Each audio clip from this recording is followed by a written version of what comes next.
Good afternoon. I'm host chef Keith Stater from the Noisy Kitchen. May I talk to you for a moment? Hi, what's your name? Carolyn. Carolyn, have you ever had a fish taco? No. No. Do you have any idea where fish tacos originally come from? No. There you have it, folks. Number one down today. Have you ever heard of our TV show, The Noisy Kitchen? No. Well, stay tuned and watch this. Thank you.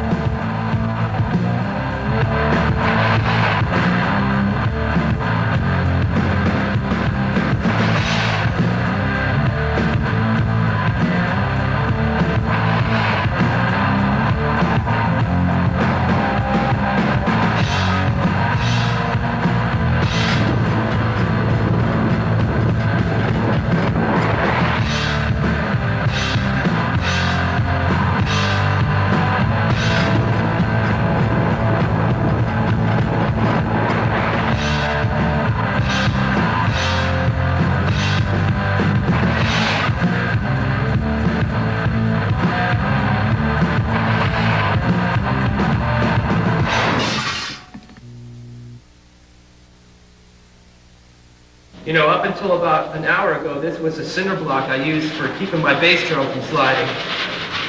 Now it's a bass for a canned heat. Actually, the bass player for canned heat had an interesting bass, but that's not this bass. So you know why they were called canned heat?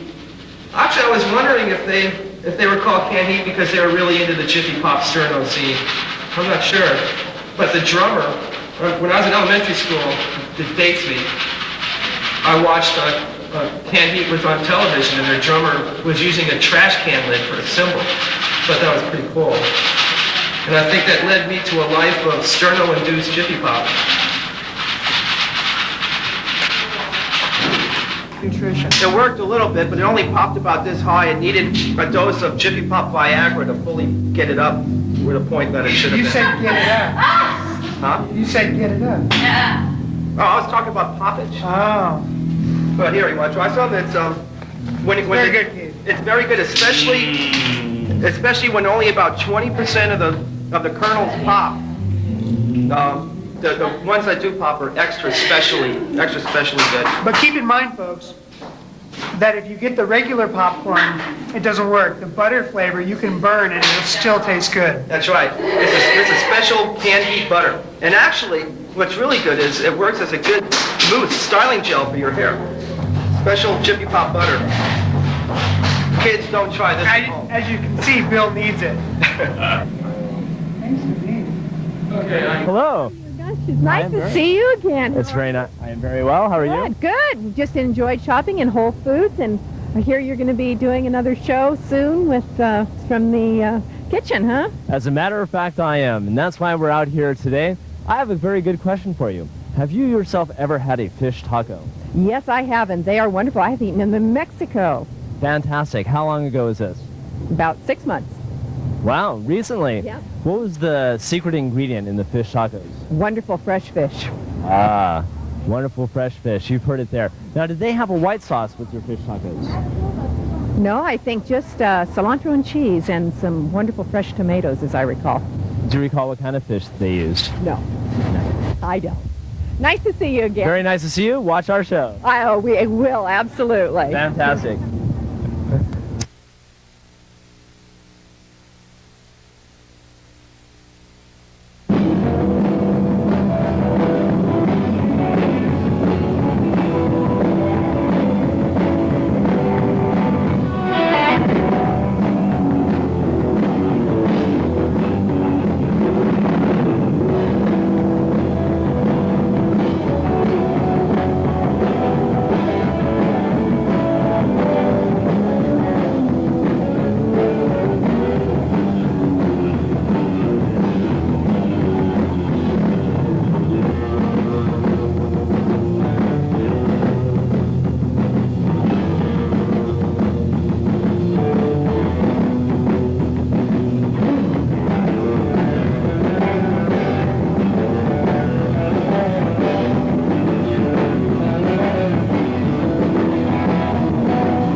and welcome to the Noisy Kitchen. I'm your host, Chef Keith. Today we are going to be making fish tacos with Voodoo Court from Santa Rosa.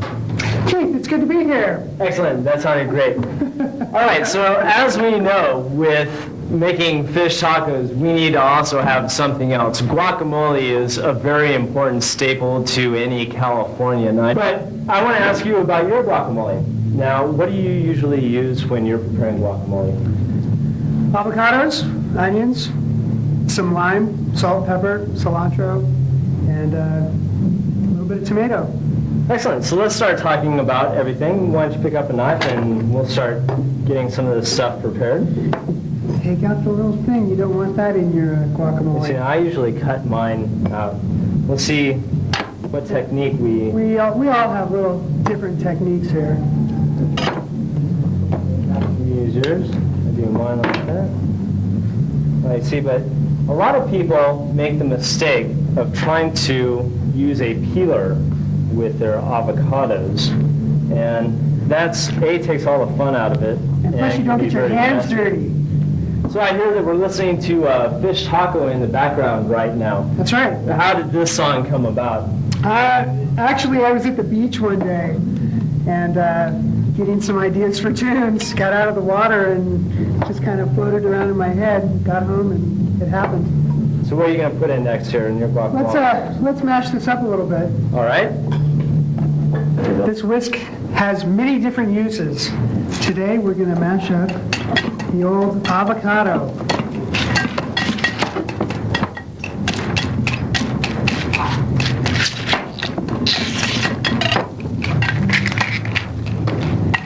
Now, I know a lot of people a lot of restaurants like making a smooth paste out of theirs. I prefer generally to have chunkier. Chunk. The chunkier the better. It's like those tube amps versus solid state. Which, if you're a musician, you get that one. I subscribe to that. It was my old Ampeg right there. All right, so I'm going to cut out some of the onion here for you. A little diced onion? Yeah, we'll do a little diced onion. How much do you use usually? About a how handful. much? See, now that's a very important thing while you're cooking. A lot of people feel the need to very staunchly follow recipes. Now, everyone's taste buds vary greatly. You need to know when you're playing in the kitchen, when you have friends over and you're doing something like this, it's your taste buds that really count. And you put in the amount of ingredients that you feel necessary. True. And if they can't handle it, they won't come back, huh? Yeah. Well, they're not really your friends. So have you guys had fish tacos together as a band? Yeah, actually we have. Jerry got a little queasy over him, but His face floats up like a blimp. he lived. All right, so we're going to put There in you go, about that's a good. handful. That's excellent. There we go. Now let's put in a little pepper, jalapeno.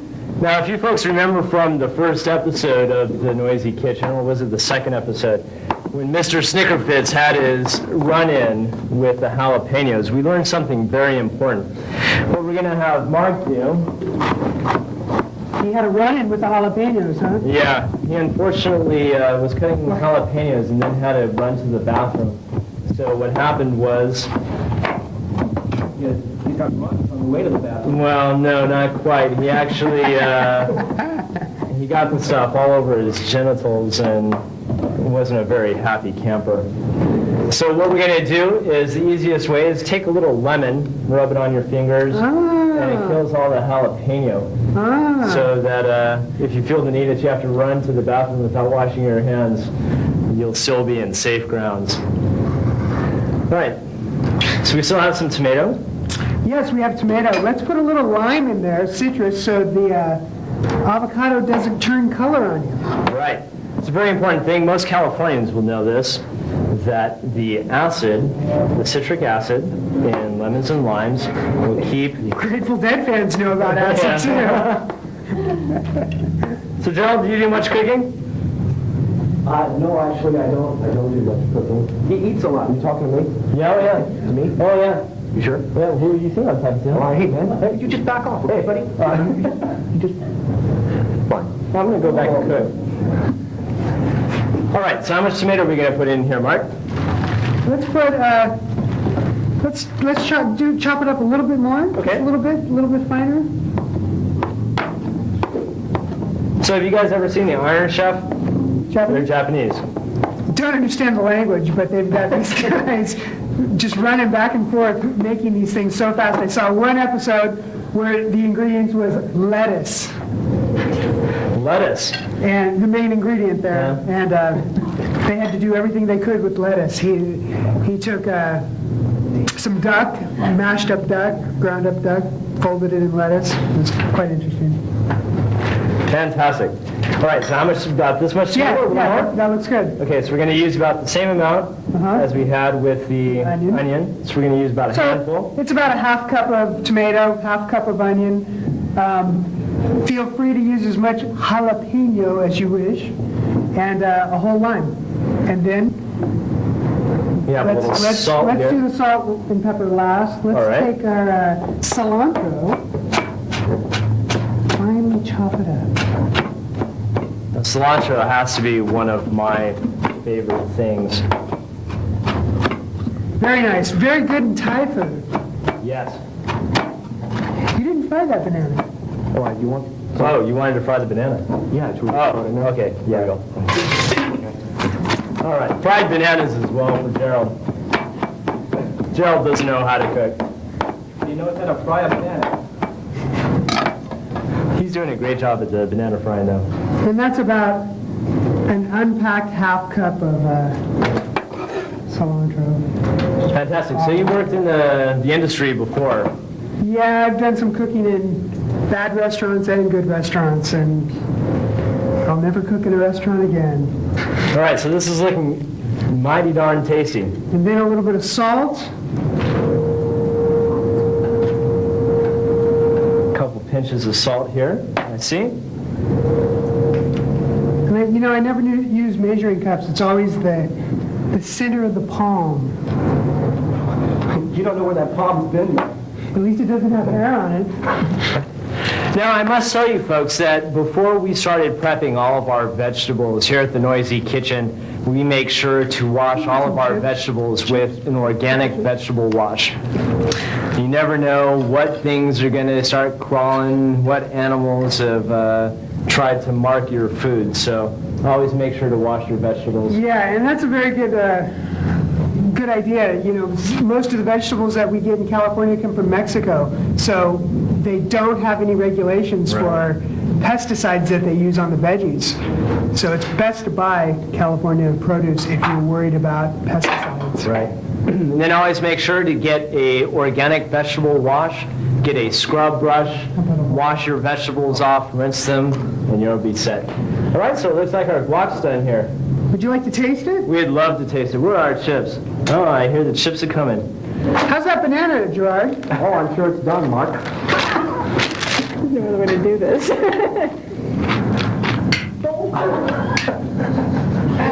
Fantastic. All right, folks. So now what we're going to do is we're going to set the guacamole aside. We're going to clean up our area here a little bit. And then we're going to start working on the fish tacos. Now, I did a lot of research this week on fish tacos. Namely, I found a guy named Mike over on the East Coast who grew up in San Diego. Now, Mike has what I consider a fish taco aficionado. Mike sent me this letter, and it reads, "Dear Keith, all I know is that the fish taco craze began south of the border somewhere in Baja, California. I've had people tell me that they have eaten them in Mexico over 30 years ago. I'm sure it goes back further. As fish is a basic staple on the Mexican coast, it doesn't take a genius to stick it into a tortilla. While the secret was filtering into California, it wasn't until Ralph Rubio opened his first fish taco stand in Pacific Beach. This is down south in Southern California. It was that chain that really started the frenzy that we witness today as fish shops." So let's take a little look at what we found out from other people on the street yesterday regarding fish tacos. Will anybody know anything about fish tacos? We'll find out. Have you ever had a fish taco? Oh, sure. I eat fish tacos every day. Aha, then you know what the main secret ingredient is in a fish taco. I certainly do. Let's test your knowledge. What would that be? Cayenne. All right, so you haven't had fish tacos before.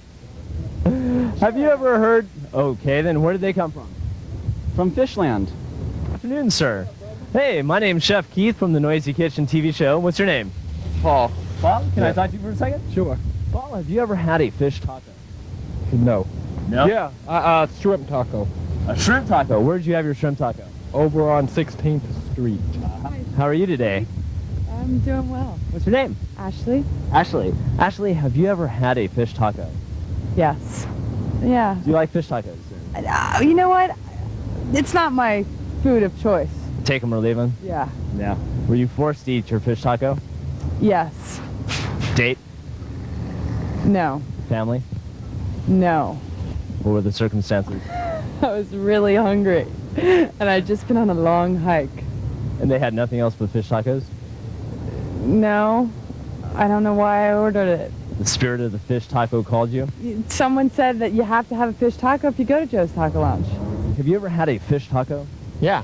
Excellent. Where'd you have a fish taco? Pescados in Sacramento. Excellent. Now, did you enjoy your fish taco? Yep. Now, have you been a habitual fish taco eater? I have been an habitual fish taco eater. Since they would never have fish tacos, so. But would they have them in a car? Would they have them with a bar? Well, they might have them in a bar, yeah. Now we're going to come back here to the batter. Mark? Batter. Now this is making fish tacos. There are two schools of thought. There is the fresh grilled fish taco, and then there's the battered fish taco. Now your fresh grilled tacos generally do not have a white sauce, but your battered fried fish tacos generally have a white sauce with them. Right. And that's going to be our key ingredient today. But let's talk a little bit about our batter here. We're using white flour and a little bit of cornmeal for some coarseness, for there to be some texture in the batter that adheres to the fish. Fantastic. What else? And you put your stuff in. You can put a little black pepper for color and some red pepper for flavor. And not much. I mean, you can put as much as you want in it. Depends on how hot you wish it to be. Cayenne is a spice that you need to be very frugal with. Is my history with the spice. You can do a lot with just a little bit, but it doesn't take more than just a little bit to overpower it. Right. You don't want to kill it either. It will not only overpower the food, but the taste. Oh yes, definitely. So then this is going to actually be a beer batter. The most important ingredient. Jerry drank half the beer. Put it in the tape. Just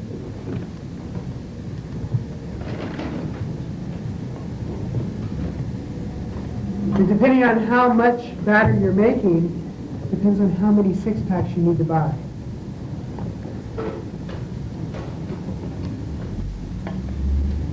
All right, so about generally how much batter do you, or how much beer do you use for your batter for the amount of fish that we'll be fixing today? We'll be fixing about a half pound or so worth of fish. Right, and the batter consistency is more like waffle batter. You don't want it pancake batter to have it really runny. You need it kind of sticky. And from what I've been taught, the best batter, to check your batter, you take your finger. That looks pretty good. That's the way I like to do it. So there's our batter. Here's our beer. Warm beer. Don't try it today. Yum. So where'd you guys get your surfboard? I got it in a flea market. Yeah. How much did you pick it up for? I got 2 boards for $15. Great stage prop. Excellent, I like it. It goes well with our noisy kitchen screen back there. All right, so today we're going to be using red snapper. Now, in all sorts of places in California, you can find salmon fish tacos. You can use all sorts of fish that I saw when I was taking a look at some of the recipes. Cod. It seems to be a very common one. You can also use prawns, lots of shark in Mexico. Sure. Mahi-mahi Mahi-mahi. and swordfish. And tuna. Tuna. Pretty much every fish, you can make a taco out of it. Yeah, if it's a fish. Well, of course, in the interviews, you heard the story about the flying fish tacos and how the fish taco originated. So, oh my God, There's a flying fish. fish. Where is Paco when you need him? Oh, that reminds us. Yes, Paco. Paco and his tacos. We forgot to mention yesterday that, and Bill reminded us today, that fish tacos were actually invented by Paco. And I believe, what did you say, Bill, that when the flying fish landed on his, well, he was, as we were discussing earlier, he was sitting in his boat and it was getting late, and he wasn't quite sure if he'd make it back to shore in time that day, and all he had left to eat was this tortilla, and he was clasping it, he was holding it in his hand, and he was getting ready to take a bite when this fish flew out of the water into the tortilla, right as he was about to bite into this thing. And he goes, voila, and that's when Paco invented the fish taco. Fantastic. All right, so now what are we going to do here? We're going to take the little bones out of the snapper, which is very important because all snapper has bones, and they all run down along this little ridge here, and if you do it right, you can cut into it and discard part of the meat with the bone. You don't have to use it. Fantastic. Okay, so now are we going to batter your fish first, or? We're going to cut our fish out a little bit to so they'll fit into the taco itself. Buttermilk, Buttermilk. mayonnaise, Mayonnaise. Our secret sauce. All right, so we're just going to cook this. cook this a little bit, and this will be real easy. The juice, the sauce. The sauce.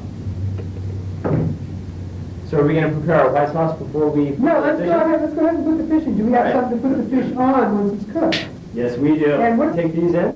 Go for it. We're ready. Just put them all in at We're going to once. plop these in here. So now you use buttermilk. I've seen all sorts of different recipes calling for anything from just regular milk to sour cream to yogurt. How did you come across the buttermilk? The place I go to up in Sonoma County has their little sauce. Is basically the beginnings of ranch dressing with a little pepper and citrus, whether it be lime or lemon.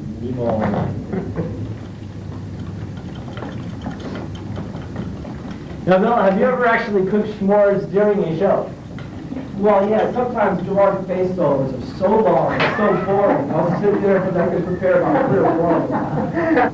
So now we have our secret sauce, which has the lemon, pepper, buttermilk, and mayonnaise. And what's next? Just the prepare some Oh, no, I tortillas. saw some lettuce down here. Now, Oh, is yeah, that that's just for right. a garnish? Actually, lettuce is, you just put a little bit of lettuce in the, you can cut a little bit of that up. Now, this lettuce has also been washed. I just had it in the bag so it wouldn't get all over. You smell some fish, Jerry? Gerald, Let's fish that. Gerald seems to like lettuce. Which is I looking think our fish is done. mighty good. Let's check it here. Oh, it's a nice golden brown. What else do we need to do, Mark? That's about it. Just keep the fish happening out here, and we can take our tortillas as is, or we can cook them a little bit in the oil, however anybody wishes to have them. Well, let's do them both ways. Okay. The entertainer is actually getting excited. Okay, a little bit of This looks- cilantro, a little bit of the sauce. And you folks at home can make as much sauce as you need to for your taco. And the only thing you could add to that, if you wish, would be salsa. But Fantastic. it's all ready to go. Folks, I'm going to dig in because I know I'm hungry. Mark, thank you very much. Thanks for having We've had me. a great time with Voodoo Court today. Guys, why don't you come over? Let's see. I'm sure the Mexican community here in the Bay Area will appreciate this meal. The sauce is definitely the key ingredient, Mark. I'm going to add actually a little bit of guacamole to my taco. I noticed that you didn't add it. So as far as fish tacos a la Voodoo Court, guys, thank you very much for appearing on the show today. Have a blast as usual, and see you soon. Thanks. We're checking out from the Noisy Kitchen. We're signing off. We'll see you next week. Cheers. Cheers. You ever toast the taco? It's soft. Yeah. It's not quite as good as that stuff that comes in a can, but it's almost.